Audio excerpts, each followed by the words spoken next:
Productive nanosystems, from molecules to super products.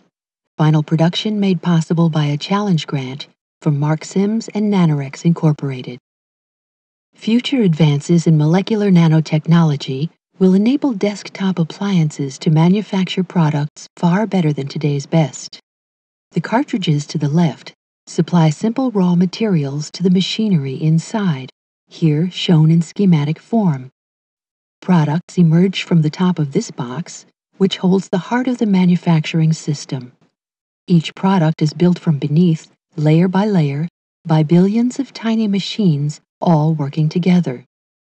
Near the top surface is the productive machinery itself organized into layers.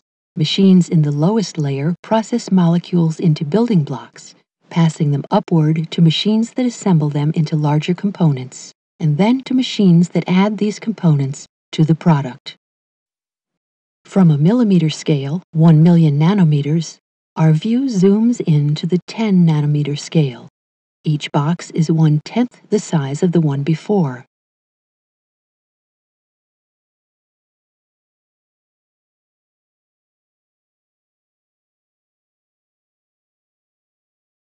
Here, at the molecular scale, nanomachines make small building blocks from molecular raw materials. The first machines sort molecules by their size and shape, passing some, rejecting others. Only molecules of the right kind can enter the processing machinery. These molecules contain 4 atoms, 2 of carbon and 2 of hydrogen. The molecules bind to a device that carries them to the next stage. Then, a rotating mechanism swings tool tips into contact with the bound molecules. Each tip presses a molecular tool against a molecule, bonding it firmly. The tools shown here have been analyzed using advanced quantum chemistry techniques. Another tool moves in from the left to remove the hydrogen atoms, leaving a pair of carbon atoms exposed and ready to use. The tools then carry these atoms to their destination, where each pair bonds to a nanoscale building block, making a tiny bit of crystalline carbon, a bit of diamond. Motions happen quickly at this scale. This scene shows motion slowed by a factor of more than 1,000,000. A conveyor carries the blocks past further machines, which build the blocks step by step to full size. Elsewhere, other specialized machines build blocks of different kinds. A system of conveyor belts and transfer mechanisms carries completed blocks from where they are made to where they are needed. This transfer mechanism moves blocks from one belt to another. The transportation system carries many different kinds of blocks, different shapes, different materials, different functions. It delivers them to the next stage of manufacturing. Here, a programmable machine lifts and places small blocks to make larger blocks. The small blocks bond on contact to form components containing millions of precisely arranged atoms.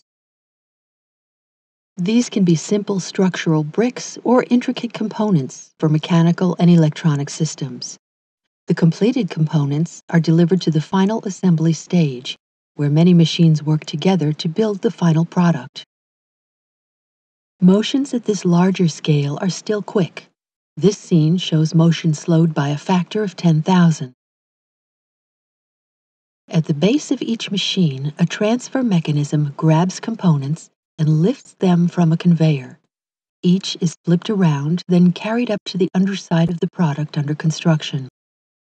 Finally, machines lift the components and plug them in place, adding layer after layer to the bottom of the product.